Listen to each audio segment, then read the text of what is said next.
Halo, selamat pagi anak-anak.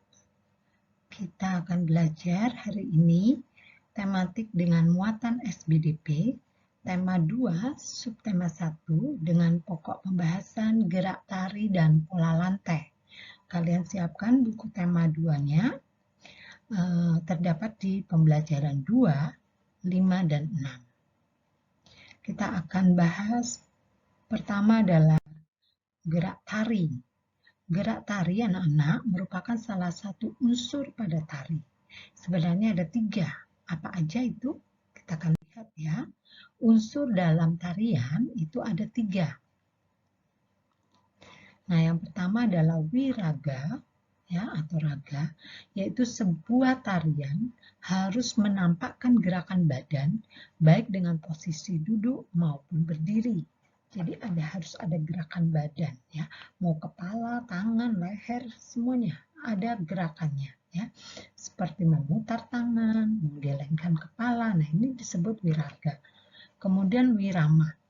Nah, wirama atau irama, sebuah seni tari harus memiliki unsur irama yang menyatukan gerakan badan dengan musik pengiringnya, baik segi tempo maupun iramanya.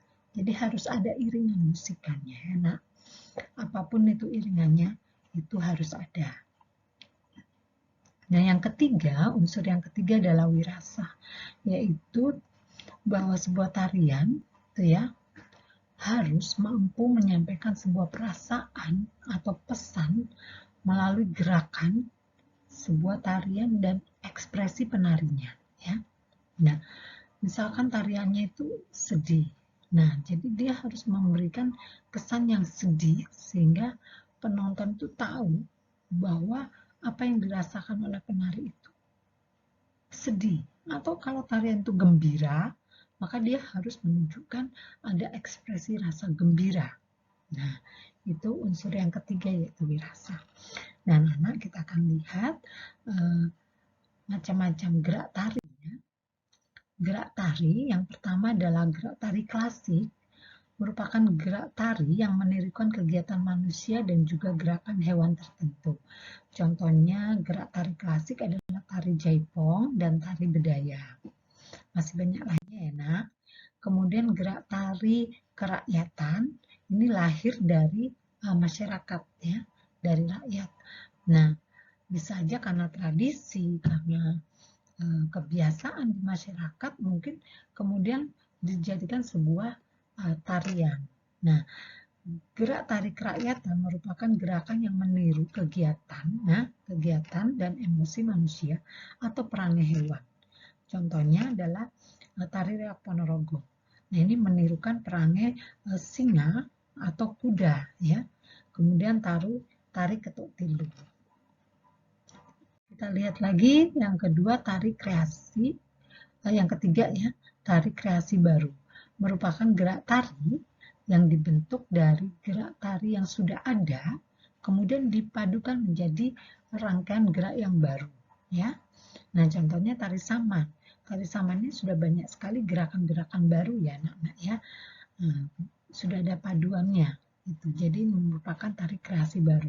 Begitu pula dengan tari kecak dari Bali. Nah, ini sudah mengalami berbagai macam perpaduan ya. Ada rangkaian-rangkaian yang baru oleh koreografer yang baru ya. Nah, ini dinamakan tari kreasi baru. Nah, pembahasan yang kedua anak-anak yaitu tentang pola lantai. Nah, kalau pola lantai, Ibu rasa kalian sudah sangat paham karena pola lantai ini sudah kita pelajari sejak kalian di kelas 3 mungkin ya, 4, 5 juga sudah dipelajari. Nah, anak-anak, coba kita lihat mengingat kembali ya pola lantai. Pola lantai adalah garis yang dilalui penari saat melakukan gerakan tari. Jadi ada garis khayal gitu ya di atas panggung. Nah, pola lantai dapat dibentuk secara tunggal, berpasangan, atau berkelompok. Pola lantai terdiri dari 2 garis dasar ya, ini harus ingat, yaitu garis lurus dan lengkung. Nah, nanti dari 2 garis ini akan mengalami pengembangan, gitu ya. Nah, kita akan lihat pola lantai selanjutnya. Nah, ini garis lurus anak-anak ya. Ada horizontal, ada vertikal, ada diagonal, dan kembangkan menjadi ada zigzag gitu ya. Ada segi 4, ya, segi 5, segitiga, macam-macam. Nah, itu pengembangannya. Kemudian kita lihat pola lantai yang lengkung, garis lengkung ke depan, lengkung ke belakang, lingkaran, ya. Kemudian mengalami pengembangan yang lain-lain, ya, seperti huruf S, gitu ya. Nah, itu pola lantai. Ibu rasa kalian sudah sangat paham. Nah, sekarang kita lihat pola lantai, kemudian ke gerak tari atau jumlah penari ya, berdasarkan penarinya. Tari tunggal. Tari tunggal adalah tari yang dilakukan oleh satu orang atau banyak penari tapi secara bersama. Ya.